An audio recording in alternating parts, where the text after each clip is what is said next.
साथियों सलाम नमस्ते आदाब। आज का हमारा टाइटल पढ़कर शायद आपको ताज्जुब हुआ होगा, जिसका उन्वान मैंने रखा है राम की बेटी अल्लाह वालों की शरण में। लेकिन जिस शख्सियत का आज हमने इंतखाब किया है जनाबा भावना राम रखियानी साहिबा, वो कुछ इसी खूबियों के हामिल हैं। इनको मैं 2000 के करीब से जानता हूँ और ये ख़ानदान से मेरे बहुत करीबी ताल्लुक़ रहे। इनके शौहर जो हैं वो बड़े एजुकेशनिस्ट हैं और इनकी एक बहुत ही खूबसूरत एक छोटी सी बेटी भी है। और साथ साथ में भावना राम रखियानी साहिबा ने जब से सरखेज़ रोज़ा के मुतालिक इनको जानकारी मिली है, जी जान से इसके ऊपर तनतोड़ मेहनत करके गुजरात टूरिज्म के मैप में सरखेज़ रोज़ा का एक नुमाया मकाम हासिल होने तक का अगर मैं बात कहूँ कि इनके ज़रिए से हुआ तो कोई मुबालगा ही ना होगी।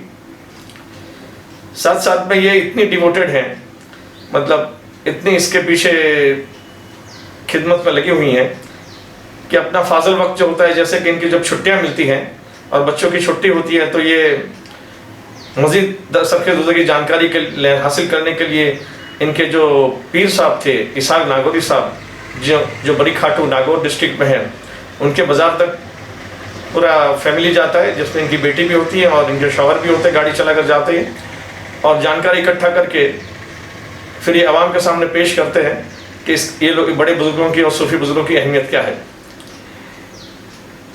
जनाब भावना राम रखियानी साहिबा के घर पर आज हमने मुलाकात ली और इनसे ये चंद सवाल दरियाफ्त किए। आइए सबसे पहले सवाल इनसे पूछते हैं।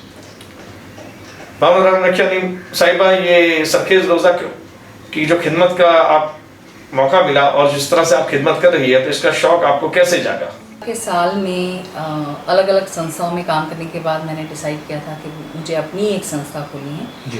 पर ये तय था कि जो लोकल इश्यूज हैं उसी पे काम करना है, ये नहीं कि फंडिंग लेके फिर काम करें।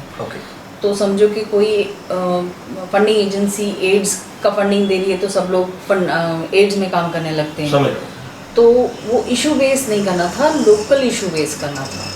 तो उसमें मैंने ये तय किया था कि एजुकेशन और एनवायरनमेंट तो ज़रूरी मुझे लगे, तो हम तय हुआ कि इसमें करेंगे। पर क्योंकि हम लोग अहमदाबाद में थे और क्योंकि हम स्पेसिफिकली अहमदाबाद शहर में काम कर रहे थे, तो ये लगा कि हेरिटेज को हम लोग नज़रअंदाज नहीं कर सकते एज एन इशू। तो उसमें फिर ये था कि कहाँ करें, हेरिटेज तो बहुत सारा था और 1996 में अहमदाबाद म्यूनसिपल कॉरपोरेशन के अंदर ही हेरिटेज सेल शुरू हो गया था, जो पुराने शहर में जहाँ जो अभी हमारा वर्ल्ड हेरिटेज सिटी है वहाँ पे काम हो ही रहा था। तो मैं इस तलाश में थी कि ऐसी एक जगह जो नायाब हेरिटेज की हो, वहाँ पे हम काम करें।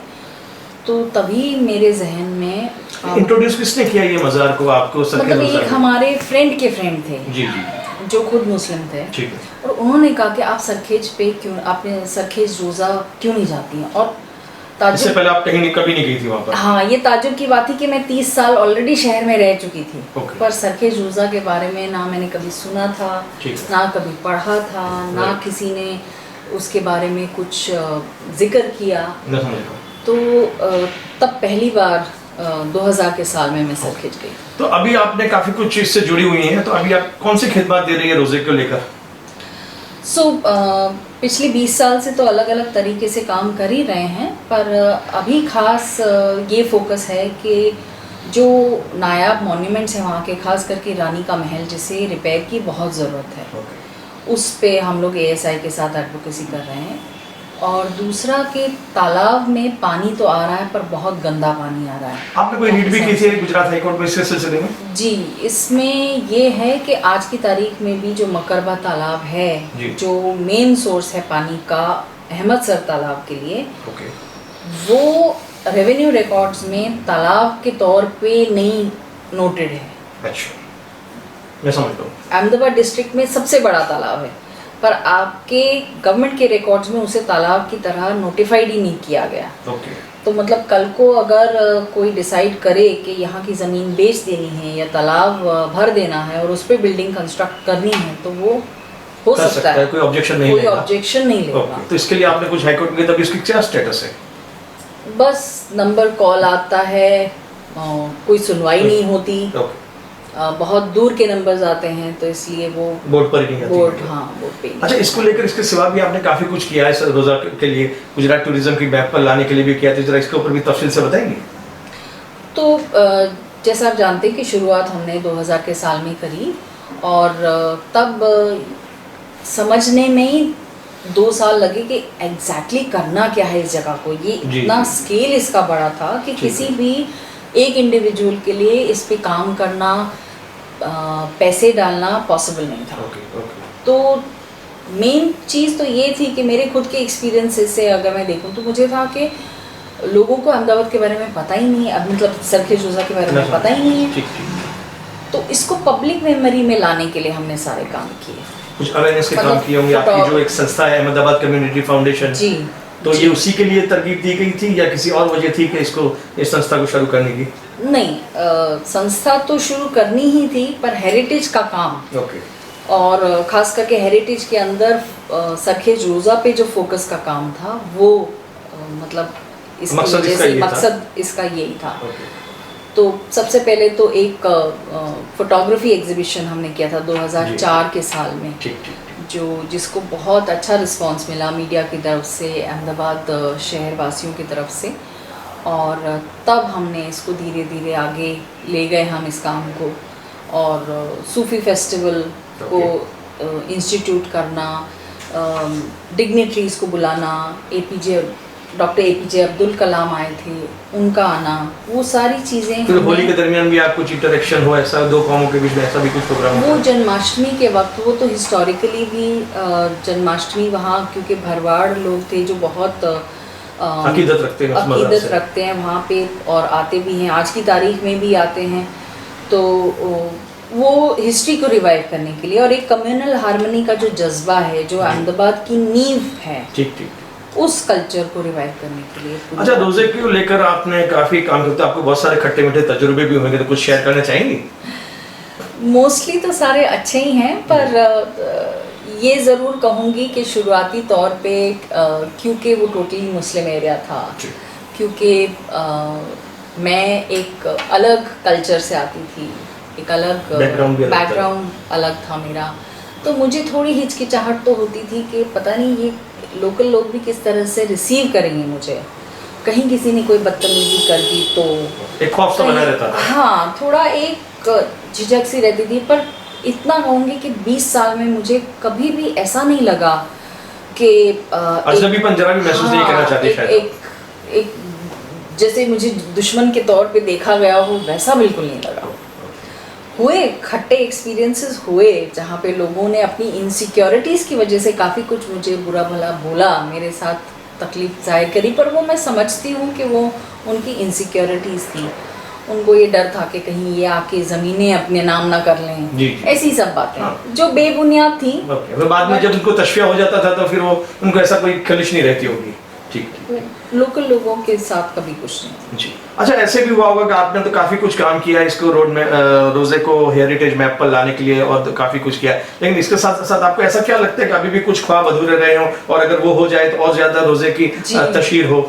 जी, मेरी लिस्ट कभी ख़त्म नहीं होती है, और तो मुझे ये डेफिनेटली चाहिए कि वहाँ पे नाइट वॉक हो, जैसे हेरिटेज वॉक दूसरी जगहों पे होता है, अहमदाबाद शहर में भी है, वैसे हेरिटेज वॉक तो हो ही जो सुबह में हो, पर नाइट वॉक भी हो, उसकी एक परमानेंट लाइटिंग की जाए सारे मॉन्यूमेंट्स की, ताकि उसकी खूबसूरती जो है वो ना सिर्फ 1 या 2 दिन दिखे साल में, पर एटलीस्ट वीकेंड्स पे दिखे, या एटलीस्ट ख़ास दिनों पे दिखे, त्योहारों के दिनों पे दिखे, और गार्डन को अच्छी तरह डेवलप किया जाए, और ख़ास करके आजू बाजू का जो एरिया है उसे इस तरीके से डेवलप करें कि मॉन्यूमेंट को सेंटर पे रखें, क्योंकि अभी ये हो गया है पिछले 8-10 सालों में कि रानी के महल के पीछे लंबी लंबी बड़ी बड़ी बिल्डिंगें आ गई हैं जो पूरी उस जगह की खूबसूरती को एकदम बिगाड़ देती हैं, तो वो हमें ध्यान रखने की ज़रूरत है।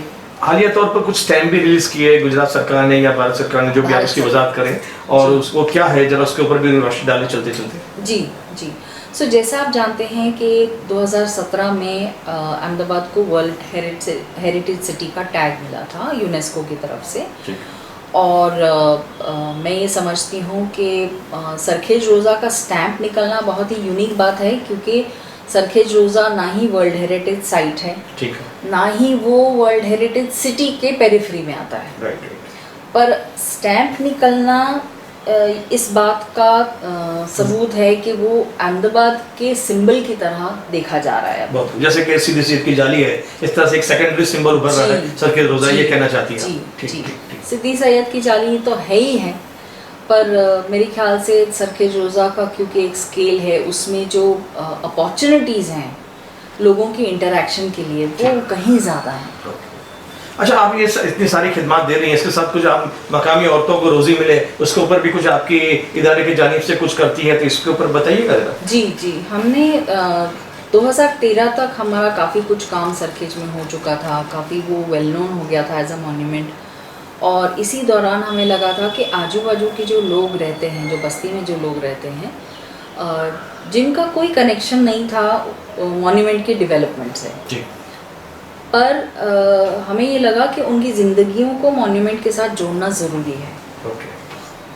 ताकि एक ना ही आमदनी का ज़रिया हो जी, पर एक लगाव भी पैदा हो। बहुत खूब। क्योंकि हम ये समझते हैं कि वहाँ के मैनेजर्स हों या वहाँ का जो स्टाफ होगा या वहाँ के जो लोकल लोग होंगे, वही सबसे पहले सरखेज रोज़ा का ध्यान रख पाएंगे। बहुत सही। कि खुद ही वो इंक्रोच ना करें, खुद ही किसी को बिगाड़ने ना दे मॉन्यूमेंट। ठीक, एक अपनापन उनके एक अंदर है। अपनापन हो, और तभी हो सकता है कि जब एक लगाव हो उनको। तो हमने वहाँ की औरतों को और बहनों को क्रोशे सिखाना चालू किया। क्रोशे क्या होता है? क्रोशे एक्चुअली तो फ्रांस में इसका ये इन्वेंट हुआ था, बट क्योंकि एक ज़माना था जब बहुत इंडिया जो है ना वो पूरी दुनिया का सेंटर था, तो सारी सुंदर चीज़ें, सारे आर्ट्स क्राफ्ट्स सब यहाँ आया करते थे। और इस किस्म से इधर इसको अपनाया गया कि वो यहाँ का ही हो गया। तो क्रोशे कल्चरली भी देखें तो बहुत सारी लेडीज़ किया करती थी, टेबल कवर बुनना, मैट्स बुनना, बटुए बुनना। ठीक, किचन्स पे शायद। जी, वो एक गूथन का काम है। ठीक। जो थ्रेड से अलग अलग थ्रेड्स हो सकते हैं उसके, उससे बनाया जाता है। तो ये जो तालीम है ये आप ही देती हैं और फिर उनसे जॉब वर्क करवाती है, इसका जरा बैकग्राउंड बताइएगा। जी, हम लोगों ने एक टीचर रखी हुई है जो बस्ती में ही आके एक जगह पे डेजिग्नेटेड जगह है, वहाँ पे लड़कियों को सिखाया जाता है। वैसे तो हमने तालीम ऑलमोस्ट 50-60 बच्चियों को दी है, पर सबका हाथ साफ नहीं होता, इसलिए जो बहुत ही एक्सेप्शनल होती हैं उनको हम लोग परमानेंट बेसिस पे जॉब वर्क देते हैं और उनसे ले लिया जाता है, फिर हम उसका फिनिशिंग करके मार्केटिंग। नहीं, मैं ये चाहता हूँ कि आज ऐसे इससे ये आपने जो ये रोजी रोटी का इंतजाम किया है, इससे कितने लोग मुस्तफिद होते होंगे, मतलब फ़ायदा उठाते होंगे, ये जानना चाहूँगा।